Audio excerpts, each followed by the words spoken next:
29 বছর বয়সটা তো রঙিন হওয়ার কথা ছিল।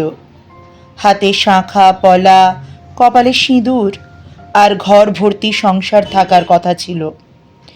কিন্তু ওসব কপালে জোটেনি বারুইপুরের টুম্পা দাসের। তার কপালে জুটেছে শ্মশানের ছাই আর চিতার আগুন। শুনে অবাক হচ্ছ? আমিও হয়েছিলাম যখন সোশ্যাল মিডিয়ায় এই খবরটি আমার সামনে এসেছিল। জগতে কত ঘটনাই তো ঘটে আমাদের জানা শোনা চেনা জগতের বাইরে। গণমাধ্যম বা সোশ্যাল মিডিয়ার মাধ্যমে আমরা কখনো কখনো সেসব জানতে পারি, বেশিরভাগটাই তো থেকে যায় অজানা। শুনে অবাক লাগে যে জগৎ কত বিচিত্র। ছবিতে যাকে দেখছো তার নাম টুম্পা দাস। পশ্চিমবঙ্গের বুকে এক জীবন্ত দুর্গা যেন সে। শুনতে অবাক লাগছে? ভাবছো যে কাজ করতে পুরুষদেরও বুক কাঁপে, সেই মরা পোড়ানোর কাজ করছে এক নারী। হ্যাঁ, পেটের দায় যে বড় দায়, খিদে আর দায়িত্ববোধ মানুষকে সব শিখিয়ে দেয়। গল্পটা খুব একটা সহজ ছিল না। সালটা ছিল 2014। হঠাৎই বাবার মৃত্যুতে মাথায় যেন আকাশ ভেঙে পড়েছিল 19 বছরের এই মেয়েটার। ঘরে বিধবা মা, ছোট বোন আর ভাই। নার্সিংয়ের আয়ার কাজ করে যা পেত তাতে নুন আনতে পান্তা ফুরোতো। তাই বাধ্য হয়েই বাবার ফেলে যাওয়া বাঁশের লাঠিটা নিজের হাতে তুলে নিয়েছিল সে।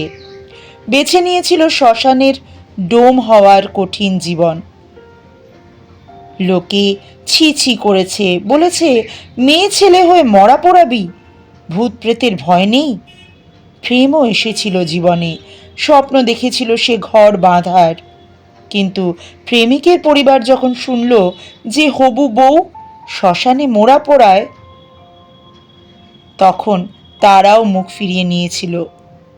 পাশে দাঁড়ায়নি তারাও। মরা পোড়ানো যেন এক পাপ। তারা শর্ত দিয়েছিল কাজ ছাড়লে তবেই বিয়ে হবে। কিন্তু টুম্পা হার মানেনি। চোখের জল মুছে বলেছিল বিয়ে না হলেও জীবন চলে যাবে, কিন্তু কাজ না করলে মা ভাই না খেয়ে মরবে।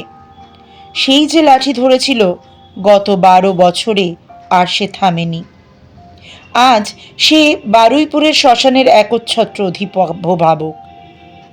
রাত বিরেতে যখন আমরা গভীর ঘুমে আচ্ছন্ন, টুম্পা তখন একা লাঠি নিয়ে হাতে সামলাচ্ছে মদ্যপদের উৎপাত, আবার কখনো চোখের জল চেপে দাহ করছেন কোনো একরত্তি শিশুর দেহ। বলে বাচ্চাদের পোড়াতে গেলে বুকটা ফেটে যায়, মনে হয় আমারও তো একটা সংসার হতে পারত। মাস গেলে সামান্য কয়েক হাজার টাকা বেতন, কিন্তু এই সামান্য টাকাতেই তিনি বাঁচিয়ে রেখেছে তার পরিবারকে। মানুষের শেষ যাত্রাকে করেছে সুগম।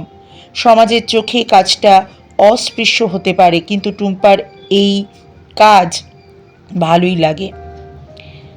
এই লড়াইটা যেন সমাজে মেয়েদের যারা অবলা ভাবে, সেই সমাজের গালে সপাটে চোয়ার মেরে টুম্পা প্রমাণ করে দিয়েছে নারীরাও পারে, সব পারে। স্যালুট জানাই এই রিয়েল লাইফ হিরোকে। টুম্পা দাসের এই হার না মানা লড়াই নিয়ে তোমার কি মতামত অবশ্যই জানিও। অপেক্ষায় রইলাম। এরকম কত শত টুম্পা দাস রয়েছে, তাদের জীবনের বিচিত্র ঘটনা এবং ধারাবাহিকতাকে বয়ে নিয়ে চলেছে। আমরা তাদের দূর থেকেই সাপোর্ট করি, স্যালুট জানাই। ভালো থেকো তোমরা। এভাবেই দৃপ্ত কণ্ঠে এবং দৃঢ় পদক্ষেপে এগিয়ে চলো জীবনের পথে।